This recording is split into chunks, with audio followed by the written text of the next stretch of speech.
is a consultant, an entrepreneur, trainer, writer, speaker, mentor, and a John Maxwell certified coach.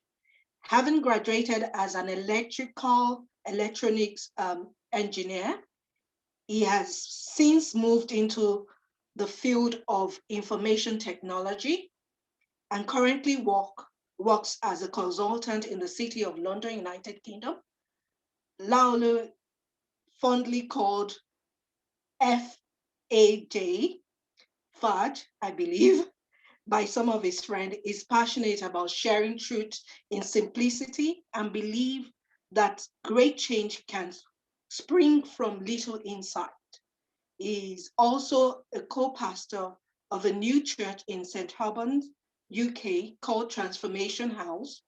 He's married to Toyin and they are blessed with 3 children. Over to you, Olaolu. Thank you very much, Bukola, for the introduction. And I want to say good evening to everyone. It's great to see all of you here tonight. Yesterday was just awesome, and today has been equally as good. And I wanted to say also a big thank you to James Adeyemi, the convener of this conference, the Change Leadership Conference, and the lead coach at Global Impact. So thank you so much, James, for having me.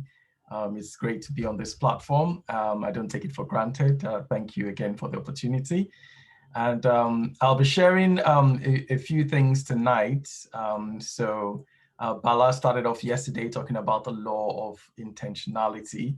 So we want to take that a step further tonight, and I'm going to be talking about the law of awareness tonight. Myself, Bala and James are all part of an accountability group within the John Maxwell team.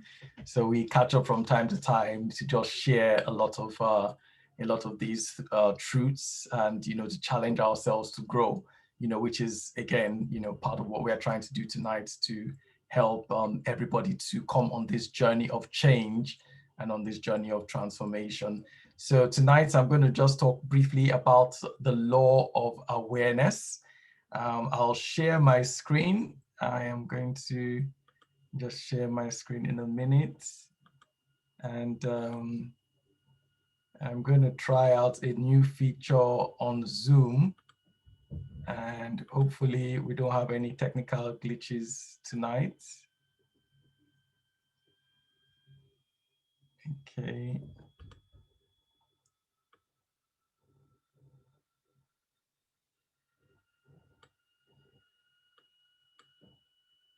Okay, great. Can you all see my screen? Yes. Yeah, okay, wonderful, wonderful.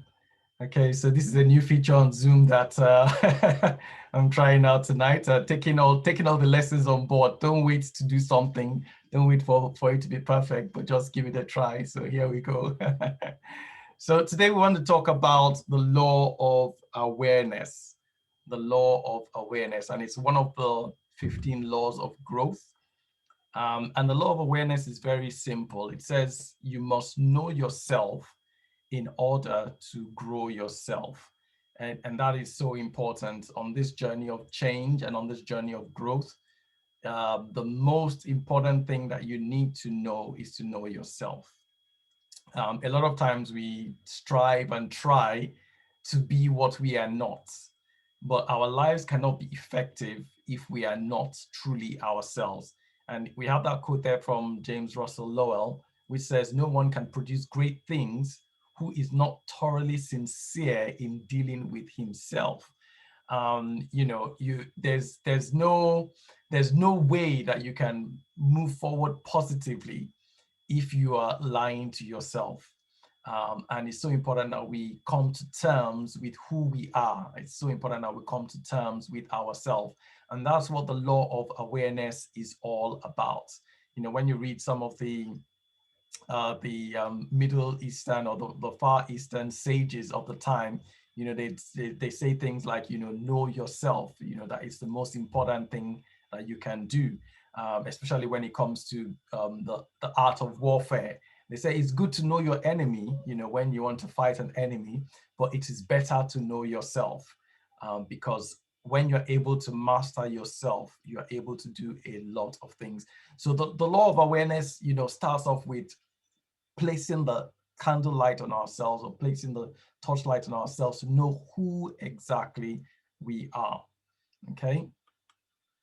Now, for those of you that grew up in Nigeria, you would have come across this particular experiment that they gave us while in primary school or sometimes in secondary school, where you were given some seed of beans, and you were given that to take home and given certain conditions to make the bean plants to grow. So you're probably given a cup or a dish or whatever to put it in, and then they will tell you, oh, put some water, put some soil, lock it in a cupboard. And then they try to teach us the different conditions in which a particular plant can grow. In order to be able to know or understand how you will grow, you need to understand what growth is all about, but you also need to understand yourself and how you as a person grow. The way a bean plant will grow is different from the way a tomato plant will grow, and is different from the way an oak tree will grow. It's different from the way an apple tree will grow. There's a principle of growth in all of that. You put the seed in the ground, you water it, you give it certain conditions, and it grows. But a bean plant will probably sprout in about 2 or 3 days, as opposed to an oak tree, which might stay in the ground for many weeks before you actually see anything. So if you are judging the oak tree by the standards of the bean plant, you're going to get it wrong, because at some point you want to dig up the oak tree to say it's not growing, something is not working. But no, there are two different types of seed, and they grow in two different ways. So the way somebody else will grow is going to be totally different from the way you will grow. And that is why it is so important to know yourself. We've been trying to give you a lot of education about change and about growth, but you have to know yourself to be able to receive it and to apply it so that you can grow. I give you a funny story. When I was growing up, I visited a friend's house, and for the first time in my life, I saw fishes in a tank, and I was so blown away by the fishes in this aquarium. I was like, oh wow, these are fishes. How do you keep them alive and all of that? And then they told me a few things about the fish, or that you give the fish some food, and then they won't die in the tank and everything. So the next time I visited this my friend's house, I saw the fish, there was no food in the tank, and I wanted to help them. So I went there and I poured all the fish food into the tank. I didn't know that fishes don't know when to stop eating. So all the fishes ate and ate and ate. They ate all the food, and to cut the long story short, all the fishes died because they ate so much that their stomach busted. Needless to say, my parents were not very happy, because my friends' parents were not very happy as well.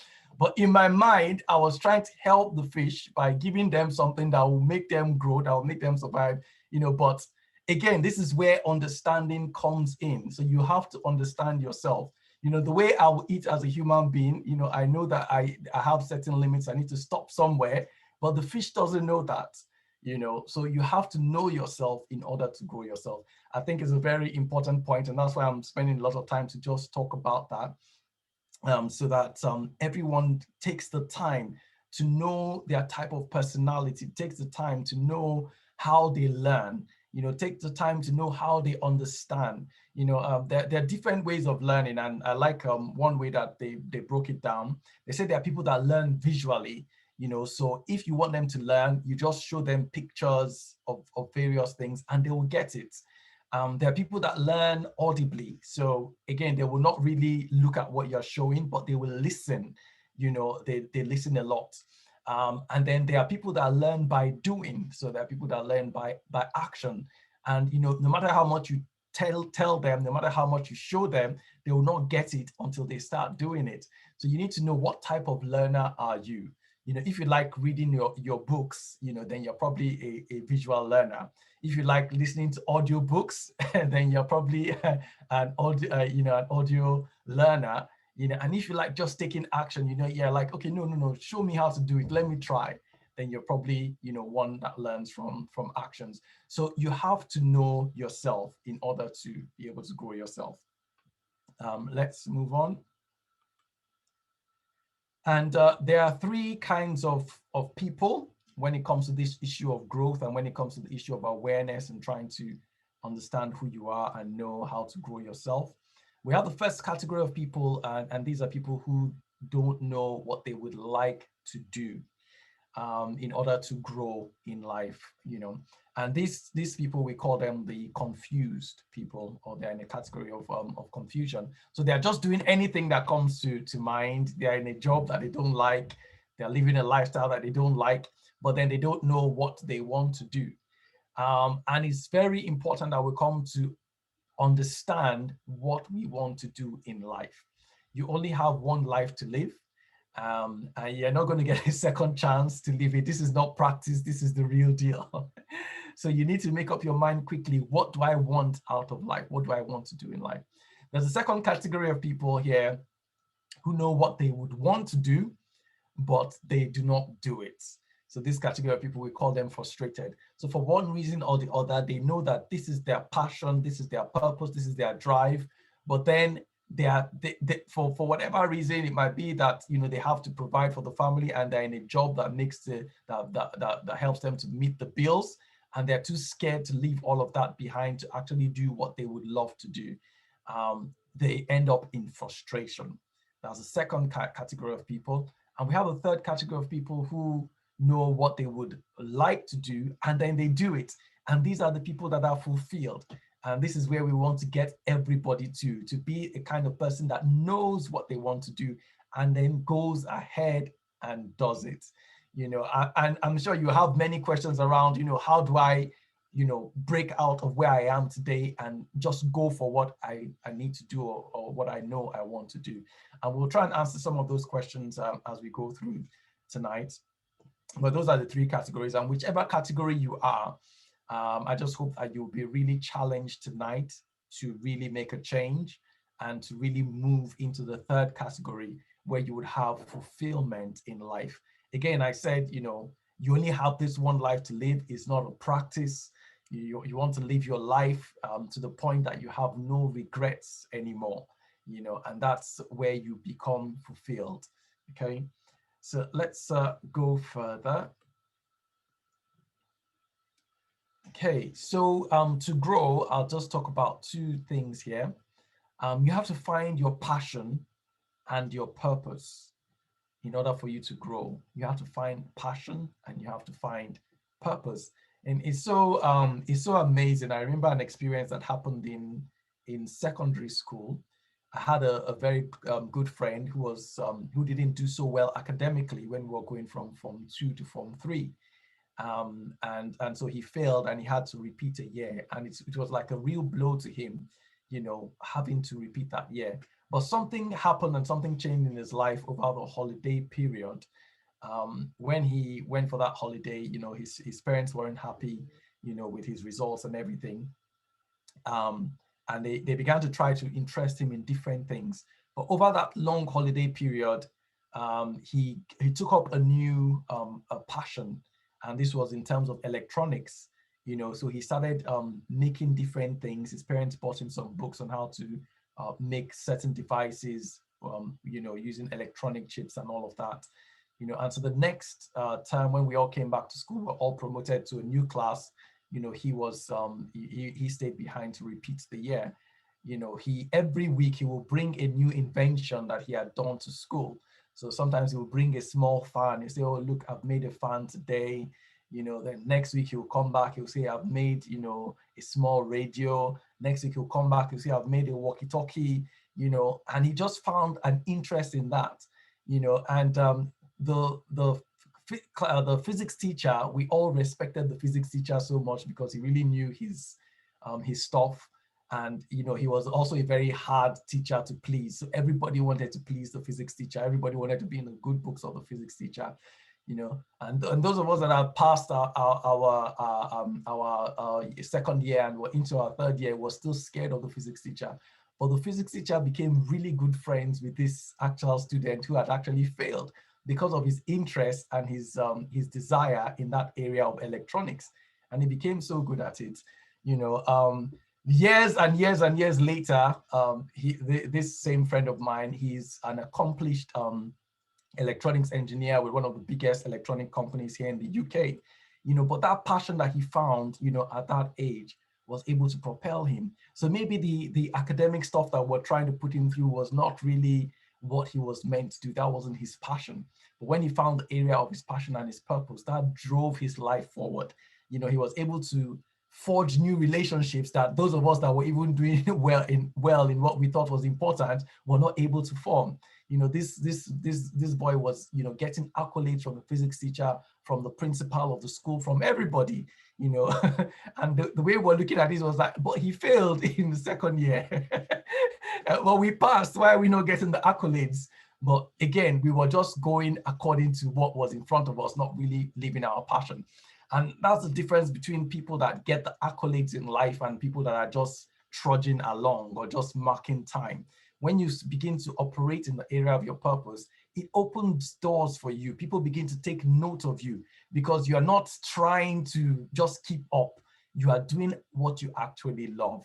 So, and we saw this young man grow, not just in terms of his academics, but in terms of his person, in terms of his ability to relate, in terms of his ability to influence people, in terms of his ability to lead.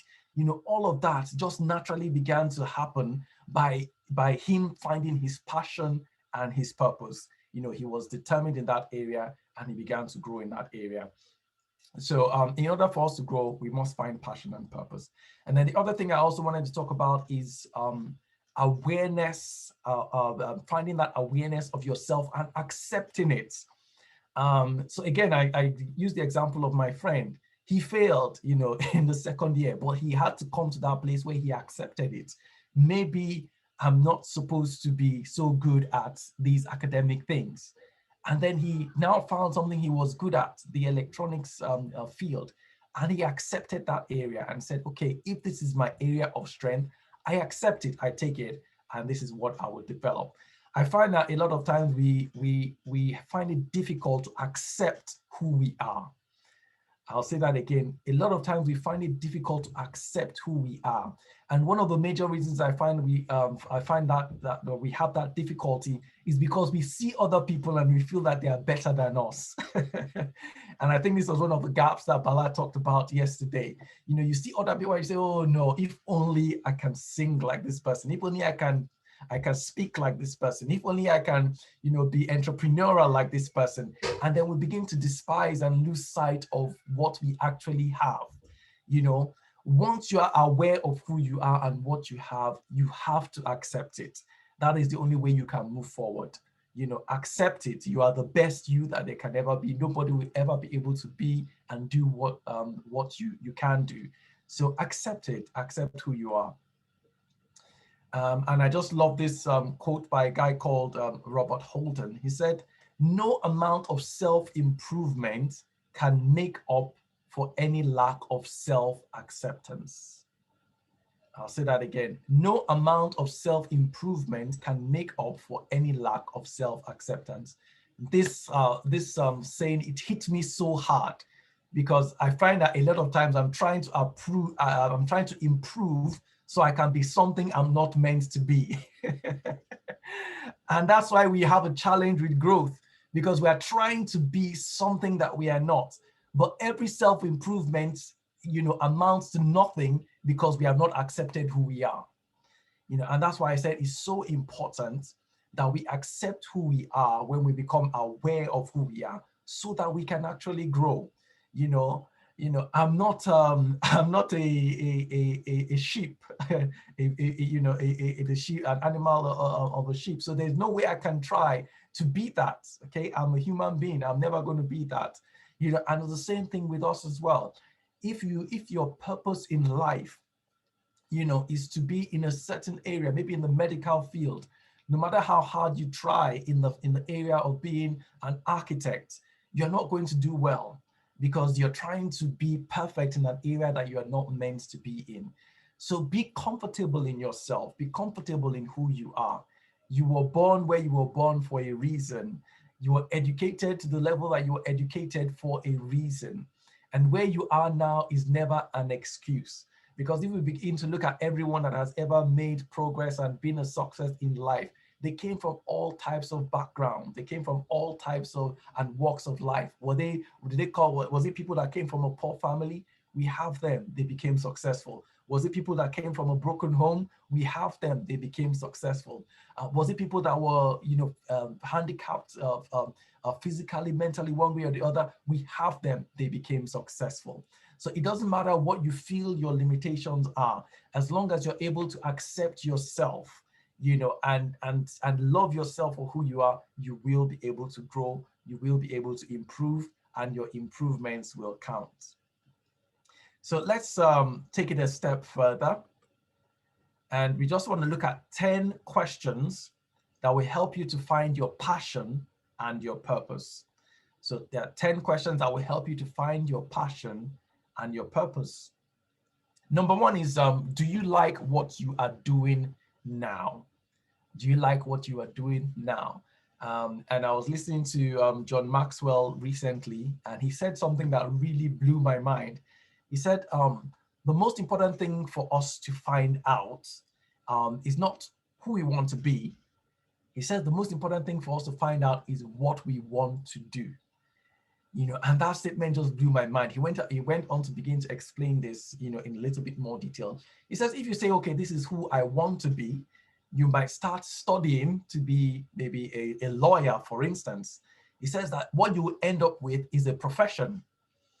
But he says, if you understand what you want to do, what you want to do is always linked to your purpose.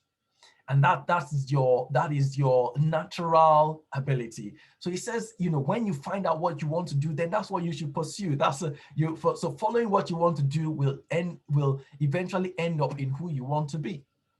And that just blew my mind so much. So we have to think about, what do we want to do? Because what we want to do is an area of our passion. And he said something else, that when you are doing what you want to do, then you're not going to be distracted. You're not going to feel bored at your job, because a lot of times when we are sitting at a job that we don't want to do, we are thinking about what we actually want to do. So why do you want to waste your life in something that you don't want to do, when there's something that you can be doing and you can get good at? So that's the first question that we have to ask here. Do you like what you are doing now? And you have to answer that question honestly for yourself. If the answer is yes, fantastic, you are in a great place. If the answer is no, then you need to start thinking about, what exactly do you want to do? So that we go on to the second question, and it says, what would you like to do? Okay, so what is it exactly that you would like to do? And you need to start thinking about it. Look back in your life. Sometimes people ask questions around, okay, what is my area of gifting? What is my area of talent? How do I find it out? How do I discover it? And I had a brilliant, insight into that. Now, a tree, if you take a tree, for instance, a tree brings out fruit. And those fruits, there's seed in the fruit. Now, we can use the analogy of a tree to describe the lives of human beings. So, and we even use that description when we talk about our family tree. Yeah, we talk about our family tree. So our family is like a tree, and we become the fruit of that tree. So we are the fruit of our parents. And so within us, we will be able to see certain things, or certain gifts, or certain purpose, certain passions that are in our family. So when people say, I don't know what to do, one of the things I will ask you to do is, do you know your family? Do you know your actual physical family? If you do, then you need to look at that family and begin to look at all the strengths of people in your family.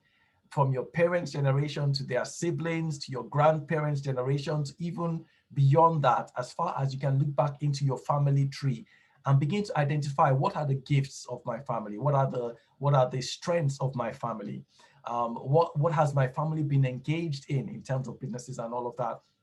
And if you are of the spiritual kind, if you're a Christian, you can look into your Christian family tree as well and look at the giftings, the strengths in those areas. These are ways that you begin to identify what your purpose is in life. Everything in life it doesn't always have to be something new and something that drops out of the sky and drops on you.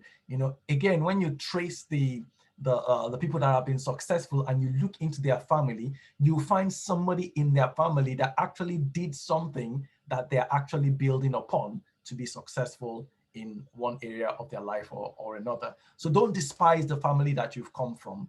Look into that and find areas of strength in your family and begin to say, is this part of my purpose in life? Okay. So let's move on to the third question. And it says, can you do what you would like to do? Can you do what you would like to do?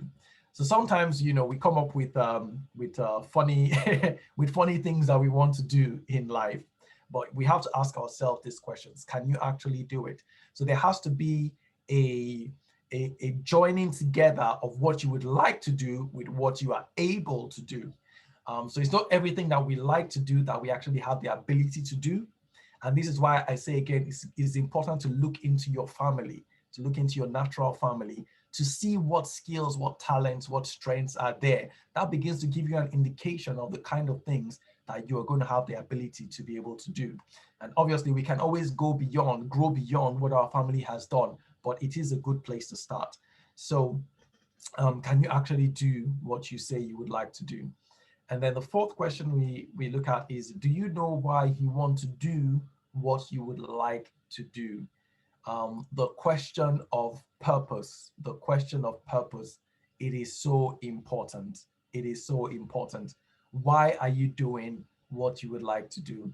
We can't have the wrong motives in life and end up in the right place. Our motives have to be right, and our motive has to fall in line with our values in life. Okay, and it's so important that we do that. And I think someone asked a question yesterday, and Bala answered that question around one of the mistakes that he had made, and he talked about the fact that he decided to work for a company that did not line up with the values that he had, and he didn't quite enjoy that experience. So it's important that we ask ourselves this question, why do we want to do what we are doing?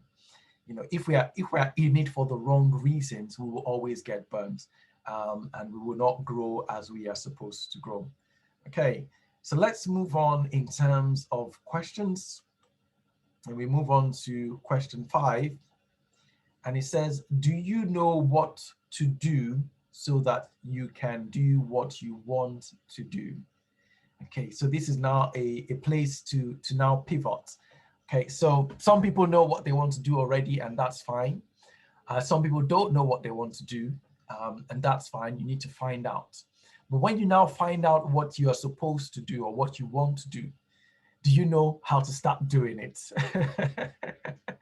Do you know how to start doing it? How do I get from where I am now to where I want to be? And this is what awareness is all about. And my first, in my introductory image, you would have seen somebody putting a map on the wall and looking at the map. This is what the law of awareness is all about. Where am I on this map? And how do I get to where I need to get to? So awareness is like mapping out, the terrain. This is where I am. This is where I want to be, or this is where I want to go to. How do I get there? And this is what this question is all about. This is what this question is asking about. So how do I actually begin to make that change? Again, awareness is the law we're talking about, and it is very important. Be aware. Be aware. This is where I am today. Be aware. This is where I want to be.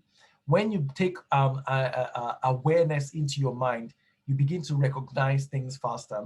I sometimes I read a lot of what the psychologists say, and then they said something about the brain, and they talked about what they call the reticular activating system within our brain.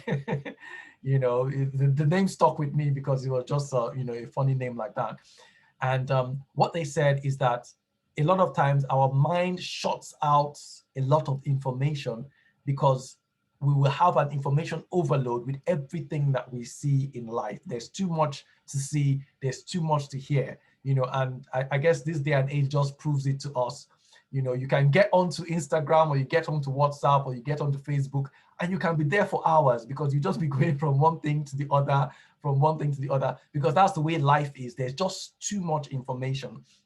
So what the reticular activating system does in your brain is that it shuts out a lot of information, and it only makes you focus on certain things that you decide that are important to you. That's what you begin to notice. So how does that actually work in real life? If you say, for instance, you want to buy a yellow jumper, you set your mind on this, that I want to get a yellow jumper. All of a sudden, you're going to begin to notice people wearing yellow jumpers all over the place. And you're like, oh, wow, I never knew there were so many yellow jumpers, in the city of London. Is it that all of a sudden people started buying jumpers as well? No. The thing is that your reticular activating system has now said, okay, you want to recognize jumpers, so I'm going to make you recognize it now. So what happened is that in the past, you were seeing jumpers, but you were not recognizing them. But once you made up your mind that you want to start recognizing yellow jumpers, that's when you now started seeing them. The same thing happens as well, back home when we do parties, what we call Owambe, and you get your you get your material. Everybody in the family sells the same type of material. It's the same thing. All of a sudden, you start seeing that material everywhere on the streets, and you're like, oh, how come so many people have this particular pattern of material? Is your reticular activating system has now taken note of that particular material. And this is what making up your mind about what you want to do does for you. If you tell yourself, okay, I want to go into the field of IT, all of a sudden you start getting a lot of information about IT. You start seeing them talking about IT on the TV. You start seeing things about IT in the newspaper. You open up Facebook, all of a sudden you are seeing people talking about IT. Why? Were these things there before? Absolutely. But you are only beginning to recognize them now because you've said to yourself, I want to take note of this thing. And then your brain begins to open up to that. So this is what awareness does. And then the next thing is action. So once you have that awareness, it's now time for you to take action. Again, one of the gaps that Bala touched on yesterday. Take action. So you're here today. How do you get to where you want to be tomorrow? Take action. What is the next step you need to take? Do you need to ask somebody some more questions about where you want to be? Do you need to read books about where you want to be? Do you need to enroll on a course about where you want to be? You have to take the next action. And nothing will happen if we sit down on what we are aware of. They say that knowledge is power, but actually it is when you use knowledge that it is power. Knowledge in and of itself is nothing. It's just potential. It's when you make up your mind to use it, when you make up your mind to put it into action, that's when it becomes powerful for you. So you have to do something. The next thing to do is to be accountable. So write down your plans, write down your goals, tell somebody about it. Tell somebody, this is what I want to do. This is where I want to be. This is the change I want to make in my life. When you make yourself accountable, the likelihood that you will do it is more than if you don't make yourself accountable. And this is why James, Bala, and myself are in an accountability group. We challenge ourselves on a weekly basis. Okay, what did you say you're going to do last week? Have you done it? What were your challenges? And we talk about all of that. So we keep ourselves accountable. Sometimes we get on, we know that we have our call at a certain time. Hours before that call, the things that we're supposed to do, we start doing them. So that when we get on the call, we don't say, I've not done it. Not once, not twice, this has happened to us. So there's power in accountability. So if you're not accountable to anyone, find somebody to be accountable to on your journey of growth, on your journey of change. And then the last thing here is attraction. So again, attraction is very linked to what I talked about, your brain recognizing certain things. When you begin to move in the direction that you want to go, you begin to attract like-minded people. And that's because you begin to recognize like-minded people. So there's a power of attraction that begins to come into your life when you make up your mind about where you want to go. So these are just some steps that will help you to start doing something new, to start doing what you really want to do. Let's look at a few more questions as I begin to round up. So the next question we have here is, do you know people who do what you would like to do? Very important. If there are people that are doing what you would like to do, join yourself to them. Join yourself to them. I was on an early morning meeting this morning, and I was listening to a guy who wanted to become a trader. And he got a job in a bank, but they put him in a different part of the bank. And he said that one thing that he would do every day is that when it was lunchtime, he would go to the floor where the traders were, the financial traders, and he would go there and start asking them questions. And he said he did this for about 5 months of just asking questions until people on the floor were really getting irritated with him that you don't work here, what are you doing here? But he knew people that were doing what he wanted to do, and he started associating himself with them. To cut his story short, one of those days when he was on the floor, he discovered that there was a job opening there. And he now spoke to one of the managers and said, look, I would love to do this job. And he said, but you don't have the skills, you don't have the training, none of that. But they knew that he had been persistently disturbing them on the floor for months. So they said, okay, you know what, we'll take a chance on you, we'll give you the job. That's what he wanted to do. And this was 20 years ago, as he shared that story. Today, he's the MD of his own company, his own trading company. He has over 300 million in terms of assets that he's dealing with in trading. And this is somebody that, just was asking questions and putting himself in position where he would get to learn from people that were doing what he wanted to do. So it is very important. If you don't know people that are doing it, there are books of people that have done what you would like to do. Read those books, but certainly get into the company of people that are doing what you'd like to do. And then the next question says, should you do what you'd like to do with them? And this question begins to touch on the issue of mentorship and coaching. And James, has given a call out before I came on here to talk about, the transformation tables and offering some free coaching. And it's very important. When you find people that can help you to grow, you need to partner with them. You need to get into a mentoring relationship. You need to get into a coaching relationship so that you can learn from others. And when you get into those relationships, take the responsibility to make sure that you do all you can to maximize that relationship, to maximize the time of the person that is trying to help you. I find out that sometimes people say, oh, I want you to mentor me, I want you to mentor me. And then you say, okay, you give them a date and a time when you can meet up to call. Sometimes you find out that, okay, they don't show up at the call, or they show up to the call late. You tell them things to do, then they don't take it on board. They're not writing. There's just a lack of interest there, and you now find out, oh, I can use my time for something better. I'm trying to help this person, but the person is not pulling their weight. So there's a lot of responsibility on you when you want a change to happen in your life, to really make sure that you don't waste the time of the people that are trying to help you. Remember the story of the guy I was telling you? For 5 months, he was disturbing people on the floor, trying to find out information because that is what he wanted. He showed his desire, of what he wanted, and then people were able to help him. So you have to show that desire. Number 8 says, will you pay the price to do what you want to do? Everybody likes the glory, but nobody likes to go through the story.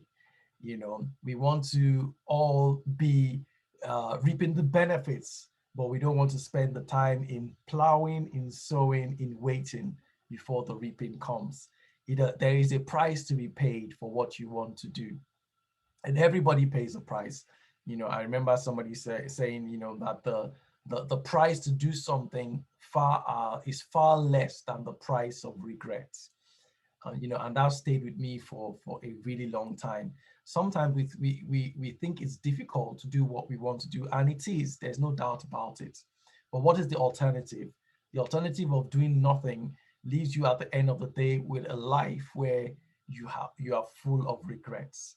And what that wise man said is that price of regret far outweighs the price you would have ever paid to try and do what you know you are capable of doing. So be willing to pay the price. It's not going to come easy, it's not going to come cheap, but you have to put yourself on the line and do all you can. The ninth question is, when you start doing what you would like, when can you start doing what you would like to do? I want everybody to type in their answer now. When can you start doing what you would like to do? Please type in your answer now. I want to see some answers coming in. When can you when can you start doing what you would like to do? Okay. Bukola says now. James says now.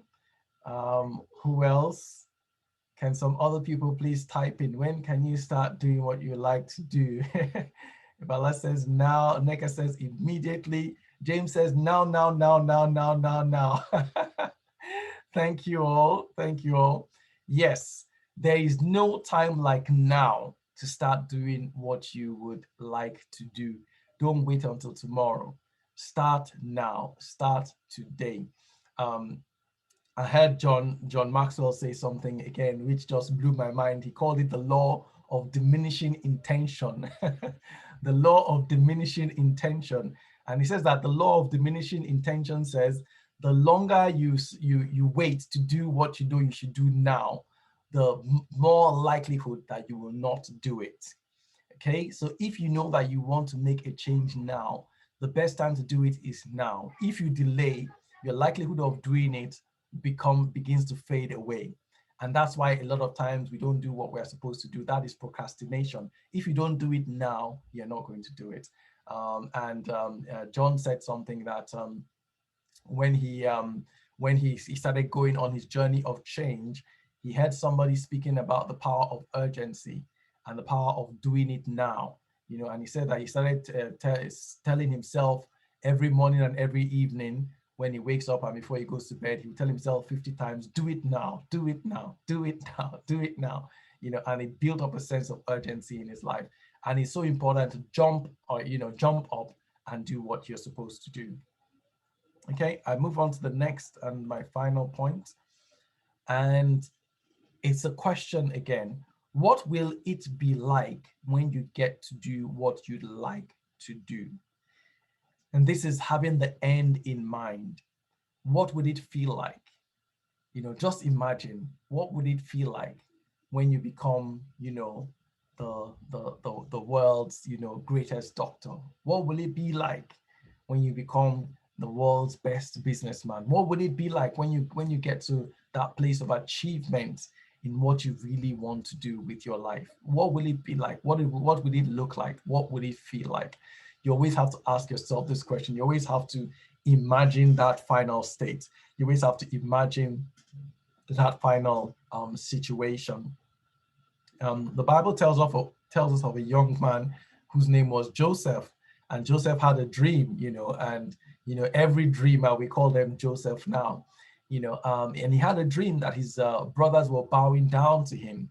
He had a dream also that the sun, the moon, and the stars were bowing down to him. This young man had an end in mind of where he wanted to be. And that picture for him was a glorious picture. It was such a glorious picture that when he shared it, his brothers were jealous. What is the power of a dream? If somebody comes to you and tells you, oh, I had a dream that you bow down to me, if there was no power in what that person was saying, if there was no conviction in what that person was saying, you probably just laugh it off and move on. But Joseph must have believed in his dream so much that when he shared it, his brothers could actually feel that this thing will come to pass. And their reaction to him was one of jealousy, because it hasn't happened. So why are you upset with him when he's saying something that you don't even know will happen? But the conviction that Joseph had was so much that it evoked jealousy from his brothers when he began to share his dream. And that is how we need to look at our end game and our end goal in life. It must be so real to us that when we share it with anyone, they will also feel our passion. They will feel like we are already there. You know, if it's like Joseph's brother, they will feel a sense of jealousy that why does this person have this dream and I don't have this dream? You know, but we must have our end goal in mind. We must know where we want to be. We must focus on it, and that will also drive us to begin to pay the price to get to that end game. That's all I have to share with everyone tonight on the law of awareness. Thank you so much for listening, and I just wish everyone, you know, the drive to be able to go on and make a positive and a solid change in their lives. Thank you. Thank you so very much, Olaolu. You have to stop sharing your screen now.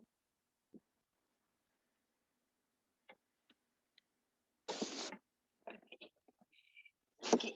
Thank you so very much for that